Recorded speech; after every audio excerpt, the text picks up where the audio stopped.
झारखंड में अब महागठबंधन की तरफ से कौन कौन प्रत्याशी होंगे और किन सीटों पर कांग्रेस, जेएमएम और राजद चुनाव लड़ेगी, इस पर अभी भी सस्पेंस बरकरार है। हालांकि कहा जा रहा है कि चीजें तय हैं, सीट शेयरिंग का फॉर्मूला भी तय है, लेकिन उस पर कितना अमल होगा, क्योंकि अभी भी ये खबरें मिल रही हैं कि राजद 2 सीटों की चाह में है। ऐसे में क्या होगा वो फॉर्मूला? क्या आज शाम तक सीट की अनाउंसमेंट हो जाएगी? कैंडिडेट की घोषणा कांग्रेस कर देगी और पेच कहां फंस रहा है, ये तमाम चीजों पर बातचीत करेंगे। इस वक्त हमारी सहयोगी करिश्मा कांग्रेस कार्यालय में है और वहां पर मौजूद हैं कांग्रेस के प्रवक्ता राकेश सिन्हा। करिश्मा, कई ऐसी सीटें हैं झारखंड में जिस पर पेच फंसता हुआ नजर आ रहा है, खासकर राजद जब 2 सीटों की मांग कर रही है, और जो सीटें अगर कांग्रेस के खाते में गई हैं वहां भी कैंडिडेट के बीच में ही फाइट है, खुद में ही फाइट है कि कौन उस सीट पर कैंडिडेट होगा। ऐसे में कांग्रेस के लिए क्या मुश्किल है, अभी तक इसलिए घोषणा नहीं हो पाई है, ये आप समझने की कोशिश कीजिए। जो देखिए, इंडिया अलायंस की ओर से ये कहा जा रहा था कि आज उम्मीदवारों की नाम की घोषणा हो सकती है, लेकिन सुबह से यही कयास लगाए जा रहे थे कि आखिर कौन कौन चुनावी मैदान में उतरेंगे। और ऐसे में झारखंड में कांग्रेस 7 सीटों पर चुनाव लड़ेगी, 14 लोकसभा सीट है राज्य में। और ऐसे में देखिए, माना जा रहा है कि रांची से सुबोध कांत सहाय और हजारीबाग से जेपी पटेल, ऐसे में कई उम्मीदवार जो है वो सामने आ रहे हैं। इस वक्त हमारे साथ कांग्रेस के प्रवक्ता राकेश सिन्हा मौजूद है, बातचीत करेंगे और इनसे जानेंगे कि अब तक इंडिया अलायंस की ओर से प्रत्याशियों की नाम की घोषणा नहीं हुई है। क्या लगता है, पेच कहां फंस रहा है, इतनी लेट क्यों हो रही है? कहीं कोई पेच नहीं फंस रहा है, तमाम चीजें क्लियर है, वक्त आ गया है, बहुत जल्द हमारे प्रत्याशी के नामों की घोषणा भी हो जाएगी। ये कहा जा रहा था कि होली के बाद प्रत्याशियों की नाम की घोषणा होगी। सुबह जब प्रेस वार्ता की गई कांग्रेस की ओर से, तो ये माना जा रहा था कि उम्मीदवारों की नाम की घोषणा होगी। और ऐसे में 7 सीटों पर कांग्रेस चुनाव लड़ने वाली है।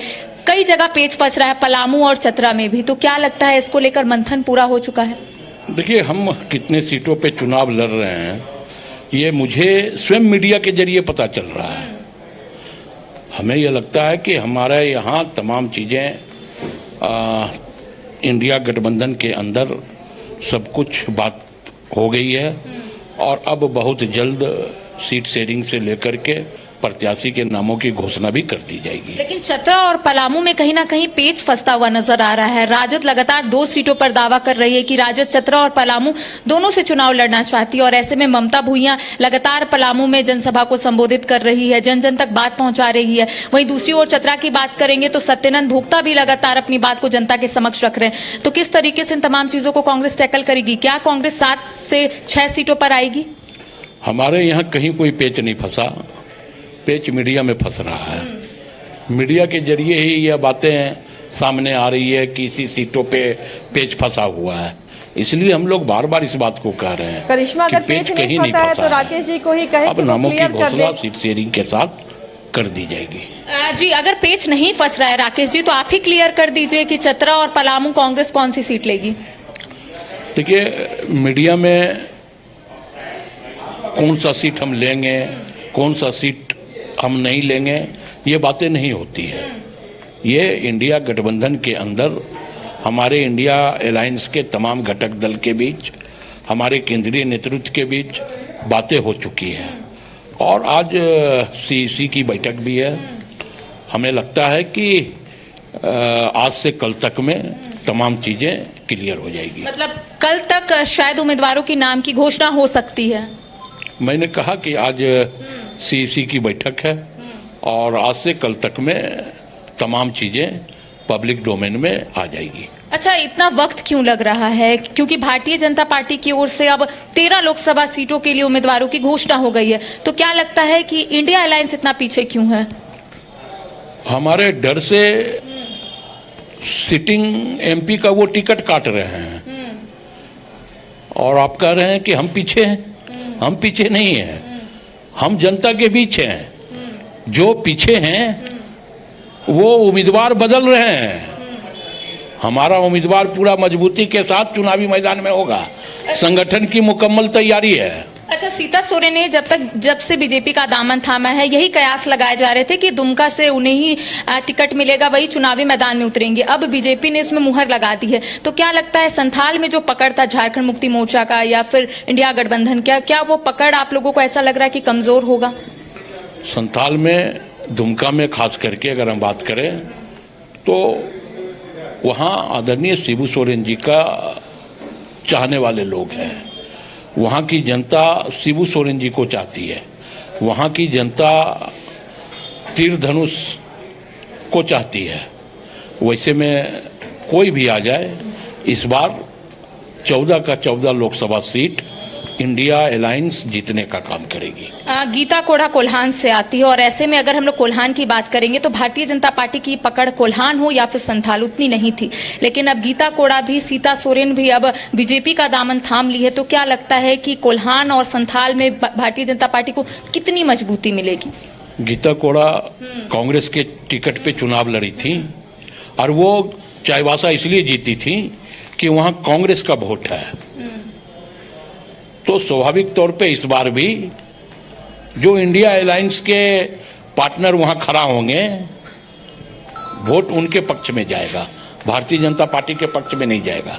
मतलब पलामू और चतरा को लेकर अभी भी स्थिति स्पष्ट नहीं हो पाई है कि आखिर कांग्रेस किस पे चुनाव लड़ेगी, या फिर चतरा या फिर पलामू? हम किस पे चुनाव लड़ेंगे, इसलिए मैंने कहा कि हमारा सिर्फ पलामू और चतरा नहीं है, हमारा 14 का 14 लोकसभा है। हमारा फोकस इस राज्य के 14 लोकसभा सीटों पे है। हम कोई एक सीट पार्टिकुलर चिन्हित नहीं कर रहे हैं कि हम किस पे चुनाव लड़ेंगे। हम जिस पे भी चुनाव लड़ेंगे, हमारा अलायंस चुनाव लड़ेगा और हम पूरी मजबूती के साथ इस बार के चुनावों में पूरे राज्य में 14 का 14 लोकसभा सीट जीतने का काम करेंगे। करिश्मा, जी आपने सुना कि इनका करिश्मा, बिहार में जिस तरह आरजेडी के तेवर हैं, बिना गठबंधन में कोई सहमति बने उन्होंने कई सीटों पर सिंबल दे दिया है अपने कैंडिडेट को, और इधर झारखंड में भी आरजेडी ताल ठोक रहा है 2 सीटों पर। इसे लेकर क्या कांग्रेस में डील फाइनल हो गई है? क्या यहाँ चीजें तय हो गई हैं? हालांकि ये बार बार कह रहे हैं फैसला हो जाएगा, तो आखिर इतना वक्त क्यों लग रहा है? कहीं तो मुश्किलें हो रही हैं इसलिए इतना लंबा वक्त आप ले रहे हैं। देखिए, एनडीए की तरफ से उम्मीदवार कैंपेन करना भी शुरू कर चुके हैं। जो देखिए, जिस तरीके से बिहार में जो चीजें दिख रही है, कांग्रेस और राजद के बीच मतभेद दिख रहा है। राजद की ओर से प्रत्याशियों के नाम की घोषणा भी लगभग तय भी हो गई है, सिंबल भी मिल गया, और ऐसे में झारखंड में भी देखने को मिल रहा है कि राजद और कांग्रेस के बीच मतभेद है। तो क्या इसको लेकर कोई डील हुई है? क्या मंथन हुआ है, विचार हुआ है कि आखिर पलामू और चतरा में कौन लड़ेगा चुनाव? मतभेद कहाँ हुआ है? कहीं नहीं है मतभेद। मतभेद सिर्फ मीडिया की उपज है। मतभेद कहीं नहीं है हमारे अलायंस में। हमारा अलायंस जहां भी है पूरी तरह मजबूत है, मतभेद कहीं नहीं है। जी, ऐसे आपने सुना कि इनका कहना है कि जो बिहार में देखने को मिल रहा है झारखंड में वो देखने को नहीं मिलेगा। झारखंड में राजद और कांग्रेस के बीच में कोई भी मतभेद नहीं है, डील हो चुकी है, मंथन हो चुका है, विचार हो गया है और उम्मीदवारों के नाम की घोषणा मात्र सीट लोकसभा की कांग्रेस के खाते में थी, गीता कोड़ा जिसमें सांसद बनी थी, लेकिन अब वो बीजेपी की सांसद बनने की तैयारी कर रही हैं। ऐसे में कांग्रेस के लिए उस सीट पर दावेदारी कितनी मजबूत है? जी देखिए, एक और जहां पर गीता कोड़ा ने बीजेपी का दामन थामा है और ऐसे में कहीं ना कहीं इम्पैक्ट जो है वो देखने को मिलेगा, कांग्रेस में जरूर इसका असर देखने को मिलेगा। तो क्या लगता है कि आप लोगों ने वो सीट छोड़ा है तो कितना असर होगा और किस तरीके से आप लोग आगे तमाम चीजों को लीजिएगा और कितनी दावेदारी जो है आप लोगों की बनती है उस सीट में? असर किस चीज का? मैंने कहा ना अभी कि गीता कोड़ा कांग्रेस के टिकट पे चुनाव लड़ी थी और वहां कांग्रेस का वोट है, तो कांग्रेस को जनता पसंद कर रही थी, इसलिए वो वहां चुनाव जीती। राकेश जी, क्या बहुत आसानी से आप जेएमएम को वो सीट दे रहे हैं? कौन, मैंने कहा कि कौन किस सीटों पे लड़ेगा, ये हमारे लिए मुद्दा नहीं है। हमारे लिए मुद्दा है इस देश में लोकतंत्र को स्थापित करने का। हमारे लिए मुद्दा है देश में संविधान बचाने का। और हमने कहा कि 14 का 14 लोकसभा सीट पे हमारा अलायंस कांग्रेस पार्टी सहित जिन जिन सीटों पे हम चुनाव लड़ेंगे वो सीट मुकम्मल तैयारी के साथ हम जीतने का काम करेंगे।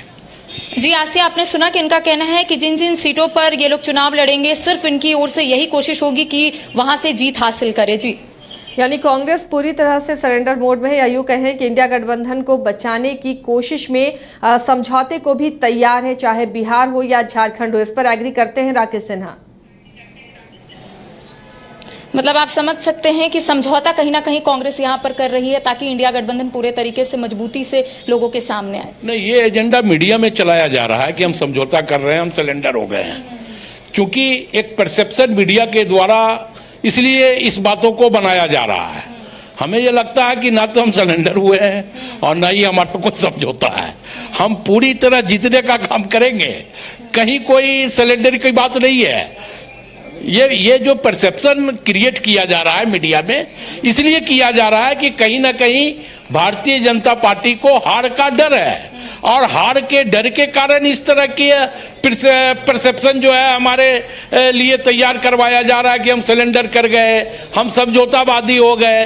ना हम समझौतावादी हैं, ना हमने सिलेंडर किया, बल्कि हमने कहा कि हम पूरे के पूरे 14 लोकसभा सीटों पे हमारी मुकम्मल तैयारी है और 14 लोकसभा सीट हम जीतने का काम करेंगे। इसमें ना सिलेंडर होना है, ना समझौता की बात आ रही है। करिश्मा, का कहना है कि करिश्मा, एक और चीज, एनडीए तो मोदी के चेहरे पर चुनाव लड़ रहा है, लेकिन इंडिया गठबंधन के पास कोई चेहरा वैसा अब तक सामने नहीं आया कि पूरा इंडिया गठबंधन का जो कुनबा है वो पूरा कुनबा किसी एक चेहरे पर चुनावी मैदान में जाए। क्या इसका भी खामियाजा होगा? एक चेहरा चुन लेना चाहिए था या चेहरा नहीं चुनने में ही भलाई थी?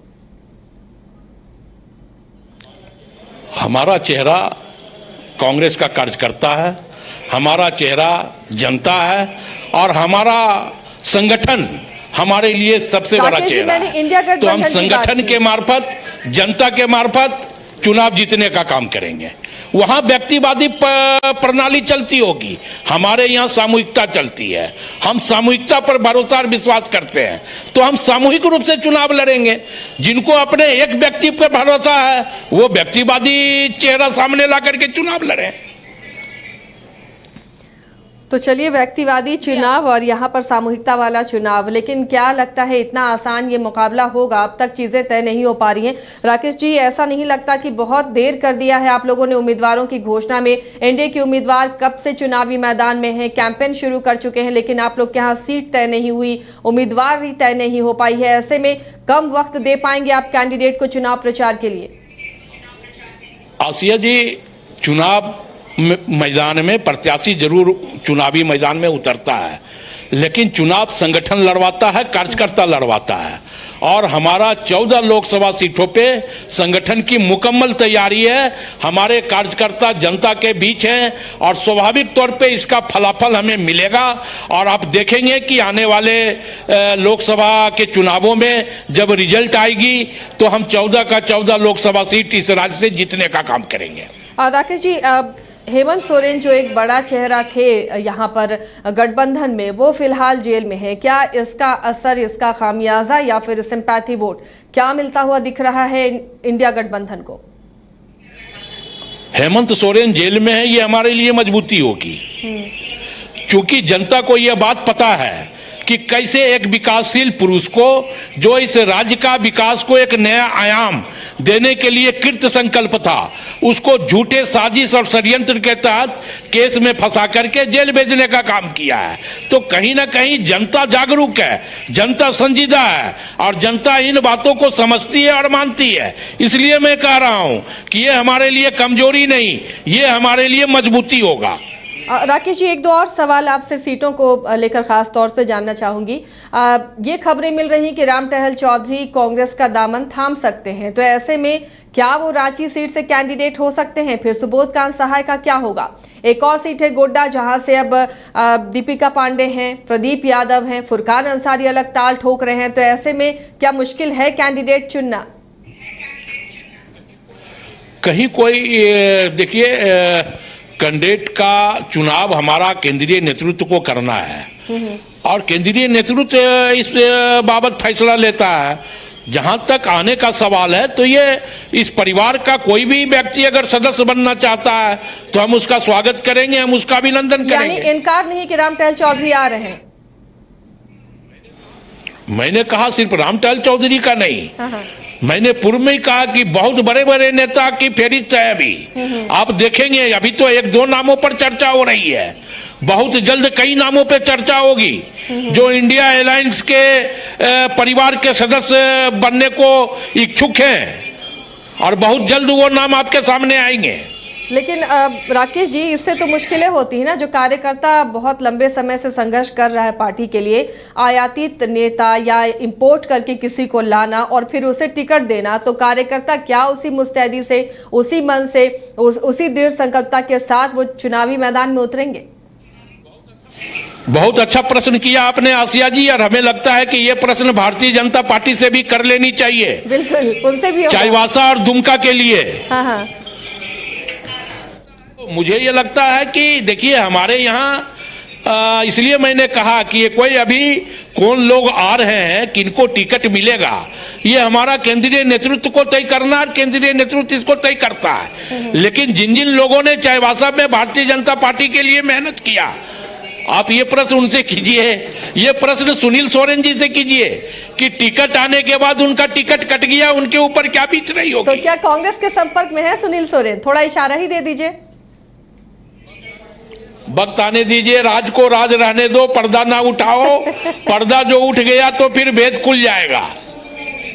तो चलिए, दुमका से चलिए, पर्दा ना उठाइए, लेकिन एक इशारा बस आपसे चाहूंगी राकेश जी, दुमका से अब क्या देवर भाभी की जंग होगी, या फिर देवरानी और जेठानी की जंग होगी, या फिर कोई कैंडिडेट महागठबंधन ने तय किया है? कौन होगा वो छुपा हुआ चेहरा जो दुमका में दावेदारी ठोकेगा? बहुत मजबूत चेहरा होगा आसिया जी, और आप देखेंगे कि हमारा जो चेहरा होगा वो एनडीए गठबंधन को पटकनी देने के लिए काफी होगा।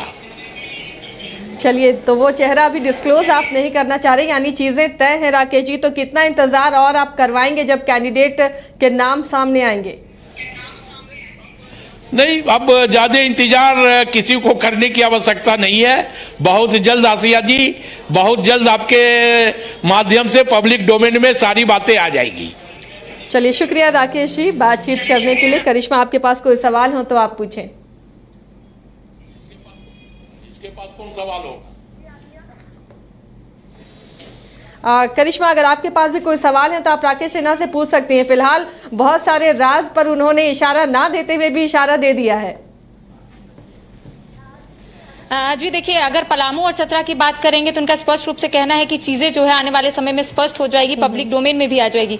साथ ही साथ आपने जिस तरीके से उनसे सवाल पूछा कि हेमंत सोरेन क्या चुनावी मैदान में उतरेंगे, क्योंकि लगातार झारखंड मुक्ति मोर्चा की ओर से या फिर झारखंड मुक्ति मोर्चा के जितने भी कार्यकर्ता उनकी ओर से यही मांग रखी जा रही है कि हेमंत सोरेन को चुनावी मैदान में उतरना चाहिए। अब देखिए, इनका स्पष्ट रूप से यही कहना है कि चीजें जो है आने वाले समय में क्लियर हो जाएगी। तो कह सकते हैं आसिया कि कुछ दिन और हमें इंतजार करना होगा, तभी चीजें जो है वो हम तक या फिर हमारे दर्शक तक पहुंच जाएगी कि आखिर इंडिया गठबंधन आने वाले समय में क्या कुछ ठोस कदम उठाती है। जी चलिए, शुक्रिया करिश्मा और शुक्रिया राकेश जी आपसे भी इस चर्चा में शामिल होने के लिए। तो फिलहाल अब कुछ वक्त और जब कांग्रेस और यूं कहें कि इंडिया गठबंधन अपने प्रत्याशियों का फैसला करेगा और वो नाम भी सामने आएंगे जिस पर लगातार कयास लगाए जा रहे हैं, क्योंकि कई ऐसी सीटें हैं जिस पर काफी चर्चा हो रही है कि आखिर इसमें कौन होगा। कुछ सीटों को बीजेपी ने भी छोड़कर रखा था, हालांकि अब बीजेपी ने अपने पत्ते खोल दिए हैं तमाम सीटों पर। तो अब नजरें टिकी हुई है सभी की महागठबंधन पर, इंडिया गठबंधन पर कि आखिर वो चेहरे कौन है जिस पर अब भी सस्पेंस बरकरार है। क्या सीट शेयरिंग का फॉर्मूला वाकई तय हो गया है या कई सीटों पर अभी भी पेंच फंसा हुआ है? ये सारी तस्वीर देर शाम तक या कल तक क्लियर हो जाएंगी जब महागठबंधन अपने प्रत्याशियों की सीट के साथ घोषणा करेगी। फिलहाल आप देखते रहिए न्यूज़ बाइस्कोप। मुझे दीजिए इजाजत।